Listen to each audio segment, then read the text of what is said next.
पाकिस्तानच्या हद्दीमध्ये घुसून तब्बल 9 दहशतवादी ठिकाणांवर हल्ला केला। हा स्ट्राईक इतका अचूक होता की तब्बल 25 मिनिटं भारताची विमानं पाकिस्तानच्या हद्दीमध्ये कारवाई करत होती, पण पाकिस्तानी फौजा काहीही करू शकल्या नाही। भारताची विमानं परत आल्यानंतर भारतानं या स्ट्राईकची अधिकृतपणे माहिती दिली। पाकिस्तानी नागरिक किंवा पाकिस्तानी लष्करी तळ यावर आम्ही काहीही कारवाई केलेली नाही, हेही भारतानं ठणकावून सांगितलं। भारताच्या 2 महिला लष्करी अधिकाऱ्यांनी या हल्ल्याची माहिती जगाला एका पत्रकार परिषदेच्या माध्यमातून दिली।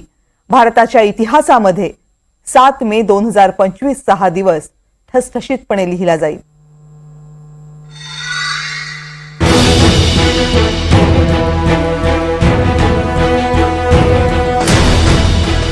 मध्यरात्री 12 वाजता उत्तर भारतातल्या विविध एअर बेसवरून